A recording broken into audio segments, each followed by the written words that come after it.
if you have an interest in horses and love learning more about horses, the horse industry, teaching, or even managing your own horse business, then you're in the right place.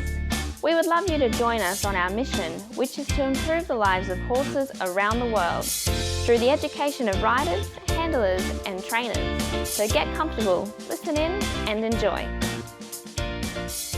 Today at Horse Chats, we welcome back Christoph Hess, who has been on quite a number of times, an absolute expert in the world expert in dressage, but not just dressage. I think he's just a genuine horseman and has got a wide variety of knowledge in a lot of different areas. But we're going to talk to him today about flying changes.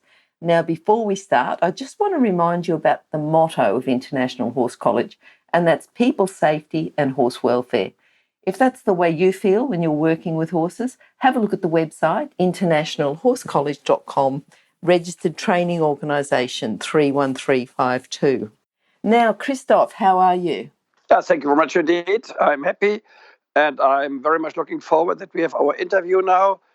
I'm still in Germany, and we now have spring. We changed the time last night or the night before last night.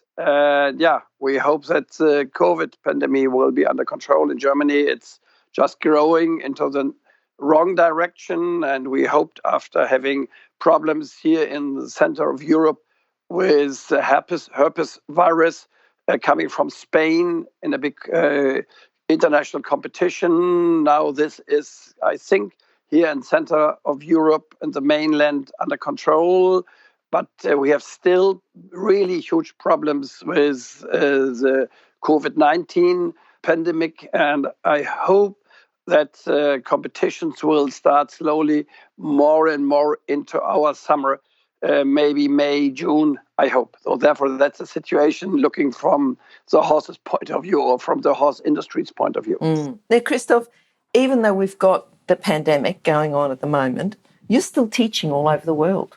You're still, you're teaching someone down the road here in Australia and they're going to competitions. And tell us a little bit more about that. Yeah, I think this is really amazing. It's about 1 year ago, and I know exactly when I was sitting in a big international competition, a 4-star CDI in Dortmund, which is in the center of Germany, a very, very big indoor show. And on Sunday morning, it was March 15th, we had the very first lockdown, and I was sitting at the judge's chair, and then it stopped. So and then I had my diary full and my schedule full with a lot of clinics and seminars all over the world. And then it stopped from 1 minute to another because I couldn't travel and everything was locked down. And then I said, what can I do? And to be honest, I'm not an IT expert, but I said, okay, I now have to learn it. And then I started to learn it. And now I have a lot of students all over the world from, Brisbane. And now we have this chat, and in 1 hour I give in Brisbane a young rider lesson. Then go to Sydney to another lady who is competing on level, nearly PSG level. And then I have a lot of students in different countries in Europe, many, many countries in Europe, and then in US and in Canada. So therefore, I'm sometimes starting at this time of the day. In Germany, it's now 8:00 a.m. And I finish in German time around 10 p.m. in California and in Vancouver. So it's for me a big challenge to give online lessons and webinars online in German and in English. And like this podcast. And I think from this point of view, the horse world is coming more and more together. But this is only the second good thing. It would be much better to be physically having clinics and seminars and so on. And I'm just helping the British and the New Zealand team in the direction of the Olympics. And the New Zealand are the eventing team. They are all based in England, the good ones, or the very best ones. Maybe 1 or 2 Olympic candidates are in New Zealand as well, but most of them are in England, like the top prizes, also Jonelle and Tim Price, who are the very best in the team in England since ages. And I help the New Zealand and mainly the English team, the British team. We have so many question marks. No one knows exactly whether we will have the Olympic Games, yes or not. And I think it's maybe 50% it will work and 50% it will not work. And therefore we have to cross our fingers here in Europe and in Down Under, where you are living in this beautiful part. And I am happy that you will have the Olympic Games in 2032, is it nicht? In Brisbane, I think 32, which is amazing. And it's an amazing place, and it's an absolutely amazing decision that the IOC had, will give the Olympic Games to the region of Brisbane, to Queensland. Amazing. Congratulations from my point of view. Yep, absolutely. We're here. You know, we went to Sydney for the Olympics, so 2032 in Brisbane. It's just wonderful. Yeah, it's wonderful. I think it's very, very good for the region. It's very good for the sport, and I think important is that we have countries who love the sport. I was in Athens, one of the judges, and you had always a feeling it was there because of historic reasons, but population is not a sport population. They didn't love it very much. And I know in Australia, when we had the Olympic Games 2000 in Sydney, I wasn't there, but I saw it on TV a lot. And I saw how motivated all the people have been, because Australia, they love the sport. They love Olympic Games. So therefore, it's a spirit for the whole country. It's a spirit for your region and for your state. And therefore, I'm really happy that you have the chance to organize the Olympic Games, which is great. And it's a marvelous decision. Now, Christoph, we're talking about flying changes. I want to keep talking to you about the Olympics and what we've got planned and everything. But let's talk about flying changes, because if people are planning on being at the Olympics, you know, just to understand what a flying change is, because as far as riders are concerned, you know, when you first start riding, a flying change is like this magical thing that is off in fairyland that you may be so far off. But, you know, really a flying change is just something that a horse does naturally, isn't it? That's true. Can I just start with a short sentence before? When you start, because you just said it, that's nearly magic. When you start to ride the flying change, it's after the horizon, to ride a proper flying change, not just sitting on a horse and do it naturally, but to train a flying change, looking from the dressage judges and trainers and coaches' point. That's really, when you start to ride, it's behind the horizon. And I would say, when you look just from the dressage rider's point of view, the first thing is you have to learn to sit properly, relaxed and balanced in the saddle. That's a big challenge for you as a rider. The next thing is what you have, that's the first big fence as a dressage rider, to have to jump. So the next big fence is to ride a horse properly in a good contact, without help, in a good contact, so that you have a steady contact, that you get the feeling to ride the horse from behind over the back into the mouth. That's a big challenge to do it in a good way. That's the second big fence to jump. And the third big fence is, to be honest, learning how to ride flying changes, to learn to get the right timing to do it, and to do it in a proper way. And the last very big step is to ride horses in piaffe and passage, to train piaffe and passage. So these are, from my point of view, the highest fences you have jumped when you want to become a good rider. And now to the flying changes. And what is a flying change? A flying change is changing the canter from left to right, or from right to left, in the moment of suspension. We have to realize that a horse in canter has always a moment of suspension. And the flying change is part of the natural movements horses have it by nature. Each horse is able to do a flying change outside in the fields, sometimes a true flying change, sometimes in two phases, sometimes into disunited or cross canter. They do it, but they are able to do it. It's not magic for a horse, but it is a true challenge for the rider to practice a flying change. And it's a challenge for a rider to practice a flying change with a trained horse or with a well-trained horse. But it's a huge challenge, sometimes so huge that the rider is unable to train a horse. When you train a horse a flying change. That's a true challenge for the rider. And some riders have a lovely feeling to do it. Some riders don't have this sensitivity. Therefore, if I can explain, then I would explain what you have to do to ride a flying change, because that's the point. Because you have to get a feeling when you canter your horse for the movement. You have to have the feeling what is the moment of suspension, when starts the moment of suspension, because in this moment the rider have to give the aids for the flying change, or just a moment before, and then the horse has a chance during the moment of suspension changing the legs. And this is which many riders are able to ride in a lovely way, but most of the riders all over the world are nearly unable to ride flying changes. And therefore I love it to give some explanations later on in this podcast, how to train, how to ride flying changes, and which kind of mistakes we have, and how we can fix these kind of mistakes. Okay. So say the rider's riding flying changes, but on a schoolmaster, on a horse who's already been there, done that, and they've got another horse that they're bringing on. What sort of pre-training, prerequisites should the horse have? What sort of canter? Just tell us a little bit, because you've talked about what the rider should have, but say we've got a rider who's experienced already riding changes. What should the horse be doing before a change is even asked for? Yeah, thank you for the question. I think a rider has to realize that his horse has to a canter which is a canter with a good and a long moment of suspension.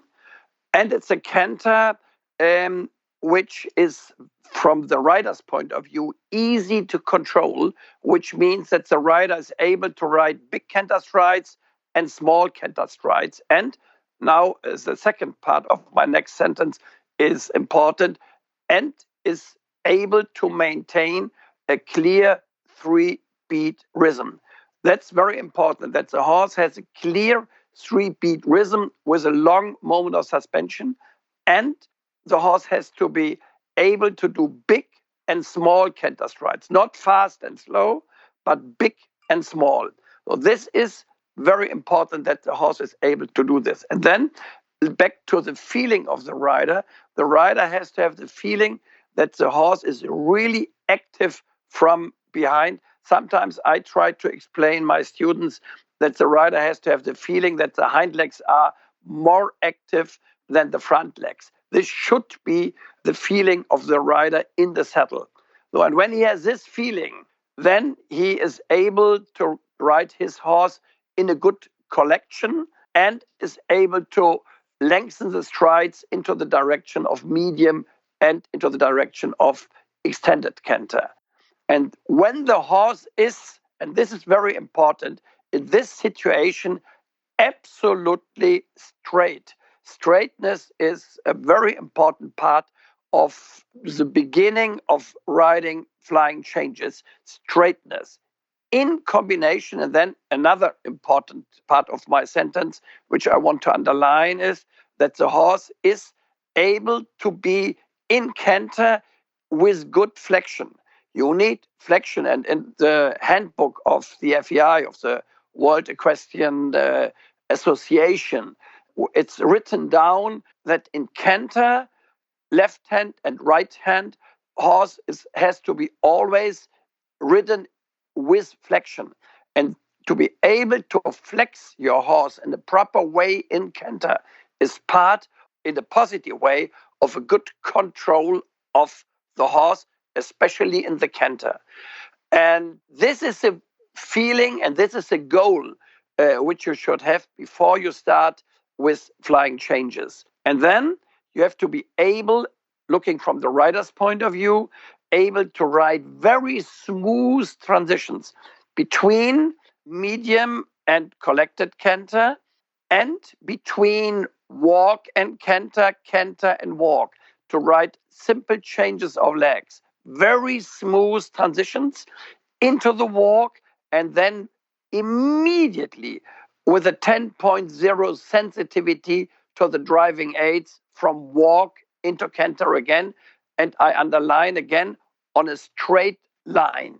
And if this works, and at the end of the day works, if the distance in the simple change of leg, when you are asking for the walk, you are able at the beginning maybe with 5 steps in walk, and later on maybe 3, and then 2, and maybe at the end only 1 step. And if you're able to reduce the distance in walk with less steps, and still straight and still in front of the driving aids, and then you're able to start again the canter. When you have this feeling, then you are ready to ask for a flying change. And then maybe after the next question, I can explain how, in which situations you should ask for the flying change. But I think many riders, or maybe most of the riders who have problems with flying changes, they have the problems because the preparation is not into the direction of 10.0. Maybe it's 4.5, the preparation. And with a bad preparation, no chance for a proper flying change from behind, through the body, in front of the driving aids of the rider. I think that whole explanation, Christoph, is one that people should listen to, not just once, but again and again and again. And I think any instructors or coaches that are being asked by their students about flying changes and the horses aren't ready, the coaches or the instructors need to say to their student, go back and listen to that answer that Christoph gave. Don't just listen once. Listen to it again and again and again until you really get that your horse is not quite ready for a flying change yet. Let's get the preparation right before. I think that whole explanation, Christoph, I think if we just say goodbye now, which we're not going to do, I think that in itself is just absolutely brilliant what you said. So thank you. Thank you for that question. I almost feel like, I want to go on to the next question now, but that one was great. Okay, so I think you said something before about a horse, if the horse is late behind. I mean, obviously they haven't had the preparation. So I'm going to ask you about a couple of different things. And obviously we're going to go back to the preparation, but anything in particular for a horse who's late behind? Yeah, first of all, thank you very much indeed that you had underlined my idea, but it's not especially my idea. I'm sure that all trainers who are thinking in our direction would do it with flying changes, especially, but with other exercises and movements, which we know as well, and which we both had discussed in podcasts earlier this year and last year. And it's always back, at least half a step back, better 1 step or 3 steps or 5 steps back. You only have the chance to come to a higher level when you have the foundation, the basics into the direction of 10.0. Otherwise, no chance. So, and back to this difficult problem. And for many horses and many riders, this is a true problem, because horses, when they had learned flying changes in a wrong way, and in the wrong way is often that they jump into faces, they are late behind, and or like that's more or less the same problem, the same challenge. And this we have quite often all over the world. And when a horse has this automatic in his or her head, then it's really difficult to correct. So therefore, the longer, the more often they are doing the flying changes into phases, the more difficult it is to change it and into the right direction. And the bigger is the challenge. So therefore, when you start with flying changes, it is, from my point of view, very, very important to have someone at the ground with a good eye and who knows exactly how the movement has to look and therefore has to give advice immediately if something is wrong, or if it's okay, then he has to say, well done. Especially when you have younger riders which have not, or who have not so much experience, then it's very, very important. Otherwise, it's only important to have someone at the ground to help the rider training horses with flying changes. Because sometimes the rider in the saddle is not able to feel it when the horse is laid behind. Some horses are doing a flying change in such a nice way, but still a little bit slow behind, or late behind, or into faces, and the rider is unable to feel it, especially when the horses have not a very long moment of suspension. When they have a short moment of suspension, then it's really difficult to feel that the hind legs are laid. What can you do? More or less what I had given as an answer the question before. I said, as a rider, you have to have the feeling that the hind legs are more engaged as the front legs during the canter. You have to make the horse quicker in the canter so that you have the feeling, okay, my hind legs are very, very active. This is the feeling you need. Probably you can use in a very nice, in a very positive way, very sensitive, the whip a little bit at the hind leg in the moment when the inside hind leg is just coming up from the ground. This needs a little bit of experience. And when you do this, this maybe help that the hind leg is a little bit more active than without this, with this help. This helps sometimes. To be honest, all different exercises are not helping for all horses, but this can help sometimes. Otherwise, I suggest that you should ride many, many transitions, hundreds of transitions between big and small canter strides, big and small canter strides. On the curved line, big circles with a good bending and especially flexion. And on a straight line, still what I did say was flexion, a little bit with shoulder in tendency. So that when you lengthen the strides, that you have the feeling, okay, my horse is in front of me, is uphill, and especially it is straight. This is important. And this you have to do, and this I want to underline very much, on both hands. You have to do it on both hands in a nice way. And at the end of the day, you have to have the feeling that my horse, or the learning horse, is good in canter on both hands, and not just good in canter right or in canter left. No, important is that you have a really nice feeling on the right hand and on the left hand side. That is the best way to ask for flying changes when they are late behind.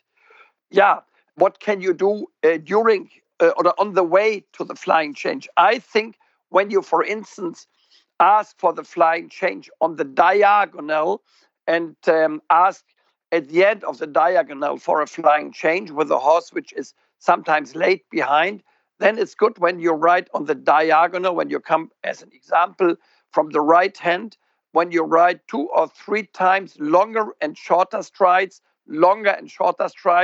then true collection, and then before you ride the flying change, you flex your horse to the left side, and then after this moment of a high level of collection, then start a little bit more with a longer canter stride, and in this moment give the aids for the flying change from right to left. This is sometimes helpful, and if the rider is an experienced one, sometimes it helps when in the moment of the flying change, the rider is coming very carefully, very precise with a whip, which is about 1.20 meters long, in the moment with the whip at the hind legs. This helps sometimes, not always, but this is one advice. Another advice is that you are asking for half passes and try to maintain in a very precise way the 3-beat rhythm in the half pass. And when we do it in the similar way, are the half pass right in canter, maybe from center line to the track. And then very important is that you have enough room after the half pass and quite a long distance, that you are not immediately in the corner, so that on the straight line, you first flex the horse to the left side, and then the rider has to give the aids to do the flying change. And very important is that in the moment he is giving the aids, that he is using the new inside leg, which is the left one, that the inside leg is coming into the right position. That's important, with enough energy so that the horse knows that the horse has to jump the flying change from behind. And this is important. The jump from behind, this is a feeling the rider needs, and therefore he needs a very, in a positive way, strong and effective new inside leg, so that the horse knows that the horse has to jump really from the back to the front in one phase with enough energy. Otherwise, it will not work. We've talked about the prerequisites and the way the horse should be before we even ask for the change, but you're also giving us the exercises on what we can do to correct, problems. Yeah. Now, I want to talk to you about early behind, what we can do there, but should we talk about close behind as well? What do you mean with close behind? Close behind. I suppose it'll come up sometimes on dressage tests, and I imagine that instead of it being a very clear, this is a change, it's not quite late behind, but just a bit close, not quite through, not from going from one good quality canter to another. Yeah, okay. I didn't know the word close behind. Maybe it would be more through. I think very important is that that a rider gets a feeling how the canter works. And therefore, I think when a rider wants to start to teach his horse, her horse, flying changes, he needs to look into the rule book. And I think in the rule book, he will see the movement canter. And we have to realize the canter is a 3-beat rhythm with 6 phases. And I think a rider has to see which are the 6 phases. And when he will realize that the horse, after the moment of suspension, will come with one leg, and it's the outside hind leg on the ground first. This is phase number 1. This is what riders often don't realize, that it is the outside hind leg. Therefore, the outside hind leg is very, very important for the canter work and the gymnastic process in canter, and especially for the flying changes. This is one part I want to say, to answer to this question. And the second part is that the rider has to ride a lot, but I think it's good when he often watches horses in canter. And the rider has to realize that when he is watching the canter, that he has a feeling that the canter starts from behind, that the canter is an exercise with a lot of energy from behind. Though this is, from my point of view, very, very important, that he, what I did say to your first question, that he has the feeling that the hind legs has more energy than the front legs. Though, and this is exactly the feeling which you need in the flying changes as well, that the flying change starts from behind. And many flying changes, they are more or less clean, but the movement doesn't start from behind. And this is very important, that a young horse or a learning horse will learn the flying change to jump from behind, and not a little bit, starting with the front and then the hind legs are coming. Many horses are doing it in a nearly perfect way, but this is not the way flying changes are good.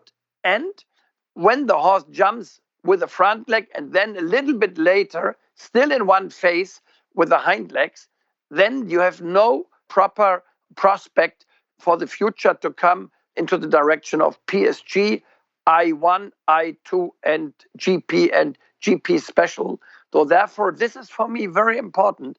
And this is a rider has to realize. Often the riders think, okay, my horse is doing a flying change. It is not, as we say, or I say, not enough really started from behind, not really through, but still okay. And the judges would give maybe probably a 6 or a 5.5. So it's a sufficient mark, but it is not a flying change with a prospect for the future. Therefore, you have to correct it in the way that the movement starts from behind. This is my answer. I hope I did understand the question in the right way. Yes, I think so. I think that's well explained. Yeah, yeah. But that was the close behind. I don't think we've covered the early Close behind yet. behind, yeah. Yeah, early behind. Yeah. You know, they'll change behind. Yeah. Then the next stride they'll change in front. Yeah. This is another negative way to do a flying change. But I sometimes say that's a positive mistake.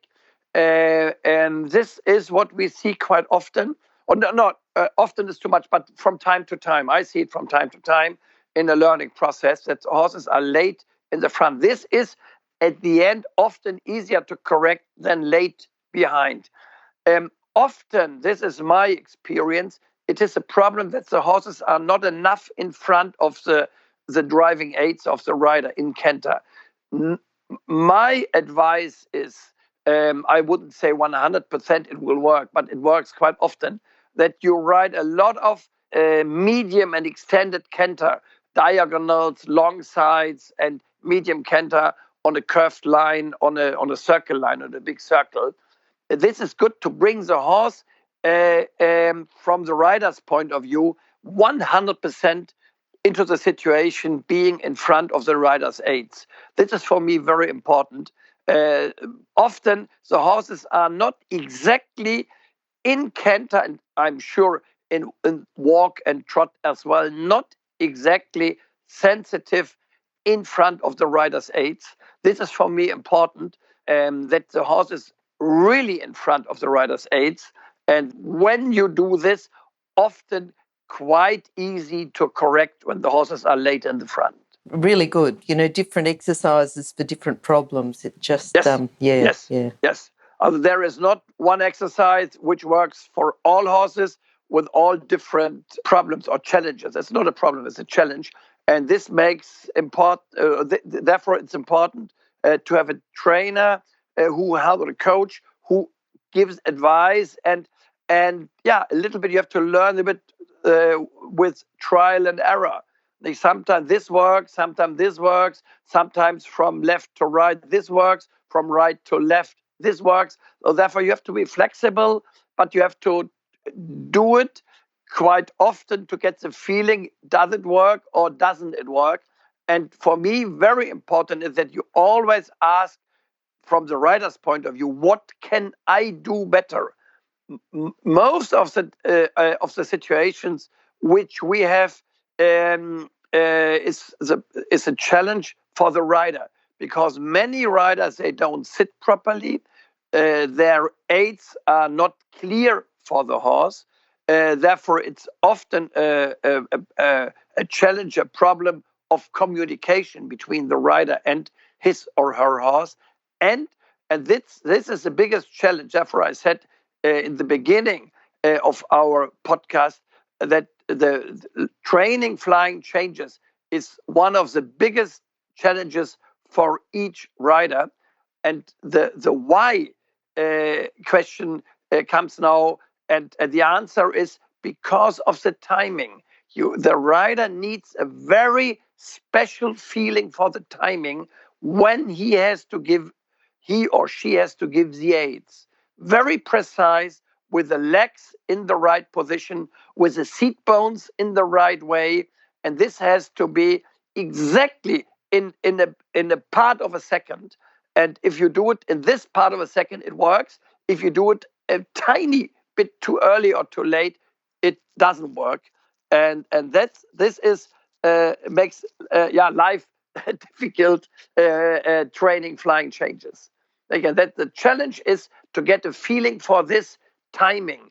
And therefore, I think when I just can add this, to get a feeling for the timing is the best way to canter your horse, and maybe in a lunging situation, and close your eyes, that the rider closes his or her eyes to get the right feeling for the canter.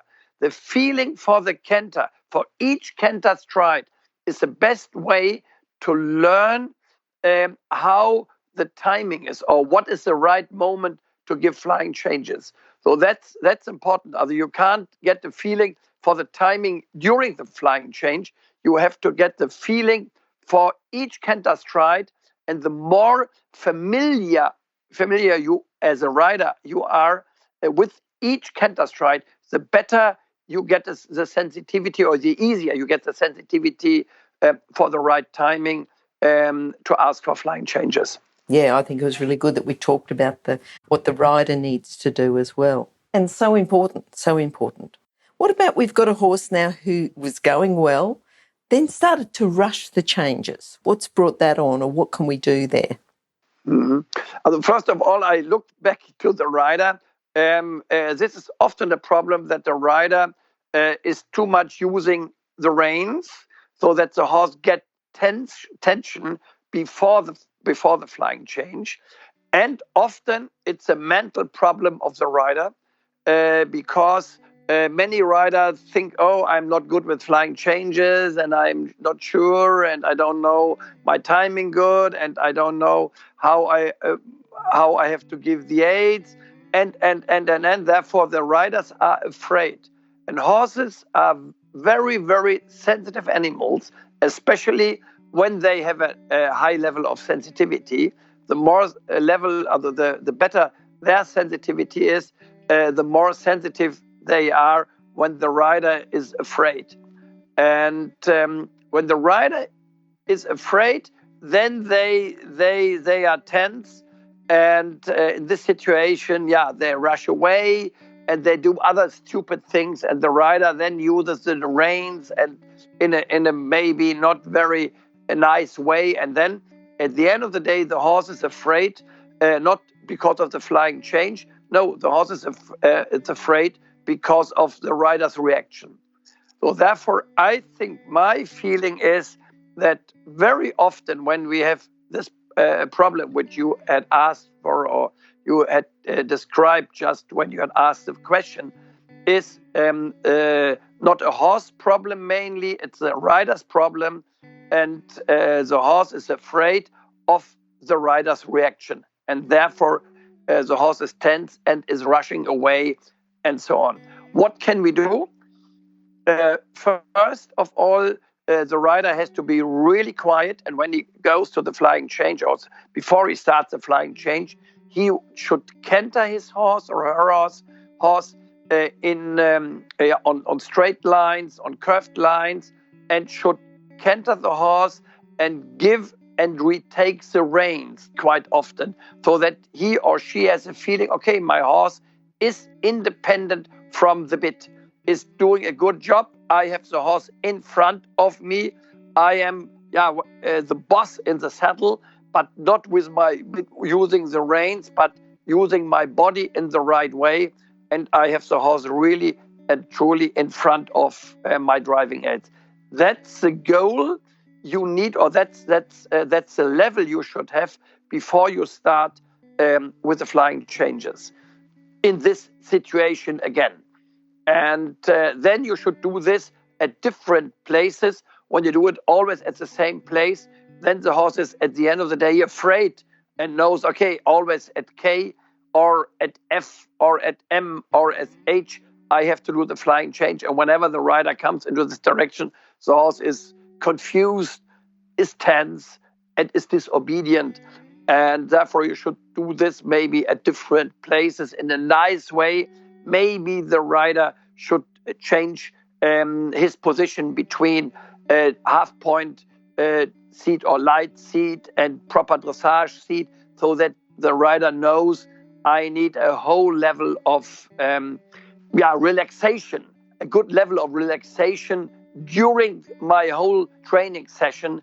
And when I have this good level of relaxation, then the horse should be ready for a new start with flying changes.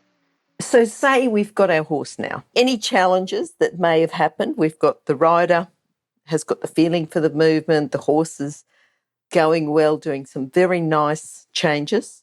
What do we need to get ready for if we would like to start some sequence changes? Is there a difference? Do we ask differently? Do we have different preparation? Can you tell us a little bit about the sequence changes and how they're introduced? Okay, first of all, these kind of flying changes, sequent flying changes on a diagonal work quite easily when the horse is absolutely well trained with flying changes in both directions. That's very important. On a straight line in front of the rider's aids, uphill, not running away, no tension in one phase, and straight in front of the rider's aids. When you have this feeling, then you start on the diagonal or at the long side. Sometimes it's a little bit easier at the long side, at the track or at the second track. Then you ask, and my advice is not to think, okay, now I want to ask for a flying change every fourth rhythm or fourth stride or third stride or something like this. No, I think the rider has to think, I have to ride a flying change, and then canter, canter, canter, or a canter stride, canter stride, canter stride. And when I have a good feeling, the next flying change. And then canter, canter, canter, next flying change. That's what I school in this direction, that the rider gets a feeling how to ride between each flying change. And that's the challenge, to ride in a proper way between the flying changes. And when the rider has a lovely feeling to ride maybe after the flying change 5, 6, 7, 8 strides, then the next flying change. So, and then again 7, 6 strides, then the next flying change. When you have this under control, then you can reduce the canter strides in between. And then in this direction, you come to flying changes every fourth stride, which is quite challenging every fourth stride to ride it. And I think judges will say, okay, there are sometimes more problems as with flying change every third stride. So therefore, you have to school it very seriously. Flying change every fourth stride, proper flying canter strides in between, then the next flying change. And when you have this under control, then it's at the end of the day nearly, I think, easier to ride flying change every third stride.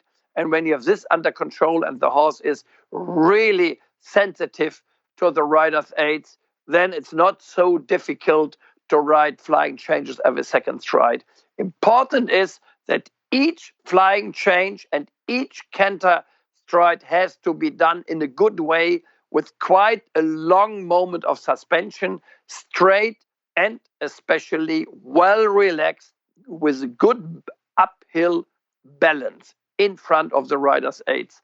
That's for me very, very important, and that the rider is sitting as quiet as possible. Otherwise, the horse comes out of his or her mental and physical balance. Now, is there anything different? I know that you started off and just did the 2 down the long side, and then, kept thinking about the quality to go, to the 4, to the every third stride, to every second. Going to one-time changes, is there anything extra that we need to know, or we just need to get the 2 times well established? What should happen there? Yeah. Also one flying changes at every stride. This is a new league, because that's not, to be honest, a natural movement of the horse. And you need, in a positive way, a little bit of stress, positive stress in the horse. The horse has to be a little bit quicker. And many horses are doing nice flying changes every second stride, but they get problems to do it at every stride. And to school this, it's very important, first of all, to have what I underline always, that you have a true straightness, and then that the rider has a feeling the horse is really active under me and is accepting my driving aids in a very, very sensitive way immediately. So that's important. There is no time for a little bit be late to the activity of the rider's driving aids if there is not a 10.0 sensitivity, then it will not work. So, and then I think the best exercise to start with is just 1 and 1. Ask for a flying change at one moment. Do it just 1 and 1, and then stop, and then canter again, and then 1 and 1, canter again, 1 and 1, canter again. And for this exercise, you need quite a while, and you should do it on both hands. Starting, maybe most of the horses love it more coming from the left-hand side, is my experience, but horses are different. But I know a lot of horses, and we trained it coming from the left hand. And when you have it a little bit established, then do it on the right hand side. 1 and 1, 1 and 1, and many strides, not normal canter strides in between. 1 and 1, 1 and 1. And the better 1 and 1 works, the more easy it is to come to the third flying change at every stride. And this needs time. Many horses need quite a while to get a feeling for this special exercise, especially the horses who are a little bit slow thinking in the head, and the horses who are very much motivated. Often these kind of horses are a little bit tense in all gaits. These horses have sometimes problems to do each flying change in a nice way. They are sometimes a little bit hot, a little bit tense, or sometimes extremely tense. So therefore, these horses you have to relax very much. And the horses who are a little bit slow thinking, not so engaged, these horses have to be a little bit more sensitive to learn these kind of flying changes. To be honest, not all horses who are doing flying changes will learn flying changes at every stride. And I have to say, and I want to be honest, not all riders are able to ask and to school horses in flying changes at every stride. But if the rider is sensitive, and if the horse is sensitive and well trained till flying changes at every second stride, then in very, very many situations, the horse and rider combination will be successful in learning flying changes at every stride. Okay, look, I think you've given us so much information, just starting off with the prerequisites going through and the changes and any challenges. But just one more question before you go, Christoph. As a judge, is there anything, and I know you've given us so much information, going back through training and doing this, is there anything in particular that you're looking for as a judge that will increase the mark of the flying change? Apart from everything else you've said, because you've given us so much information anyway. Yeah. Two things. Although it's always important where the judge is sitting, and I know it. I had the chance to judge biggest classes in pure dressage and in eventing dressage. And in eventing dressage, I was years ago responsible for the test together with a former German and now British coach of the eventing team, Chris Bartle, who is or was quite often in Australia as well. And he was a former Olympic eventing dressage rider himself, and was badminton winner. And for judges, sometimes it is not so easy to see is a flying change through from behind or not, especially when the judge is only seeing the horse from the front or from the back during the flying change. So that's very important. For the judge, it's the best situation is to see the flying change in the silhouette. Then the judge is able to see it's a flying change through, it's a flying change uphill, it's a flying change done with a good impression or expression, with a good moment of suspension. And when this is a feeling and there is a smooth harmony between the rider and the horse, then the judge can give a true high mark. Sometimes I think the judges are not very friendly. I know a lot of horses who do brilliant flying changes. Sometimes the judges only give a 7.5, and I would give an 8.5 at least, because I love flying changes when they jump truly in the air, I just wanted to say.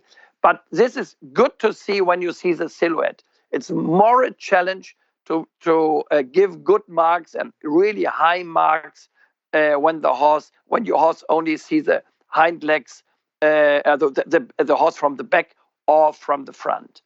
That's sometimes, and sometimes we have the problem that maybe a horse which is absolutely straight and is doing a flying change in two phases, which was sometimes a problem in eventing classes, in two phases. But when the horse is absolutely straight, then it's nearly impossible for the judge, who is only seeing the horse from the back or from the front, that the horse was laid behind or in two phases, something like this. And then these judges will give high scores, but it's the wrong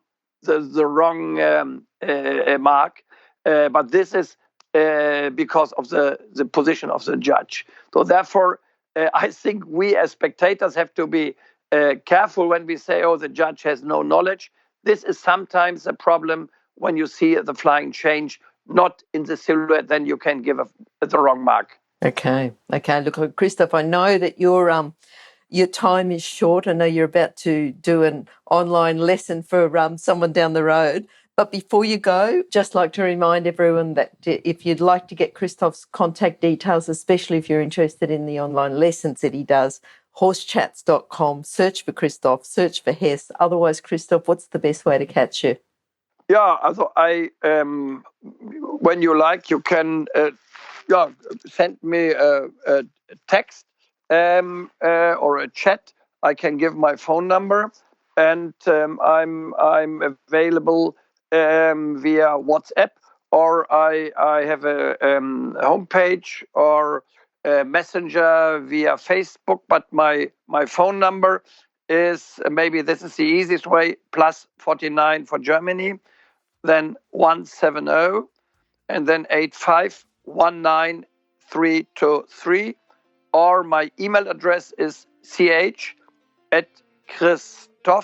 with a PH at the end, -Hess, HESS.info. That's the email address. Perfect. All right, Christoph, thank you so much. We look forward to catching up with you again in one of your very informative chats. Thank you very much. Thanks for your time. Bye-bye. Yeah, Glenys, thank you very much. If you've enjoyed this chat, then please comment, rate and subscribe. If you'd like any changes or recommendations for guests, then please contact us through horsechats.com. And while you're online, have a look at the government-accredited courses at internationalhorsecollege.com. Registered Training Organisation 31352. Remember that our comments and instructions are general in nature and do not take into consideration your individual horses or your individual ability and circumstances. If you enjoyed this podcast, then please leave your comment below.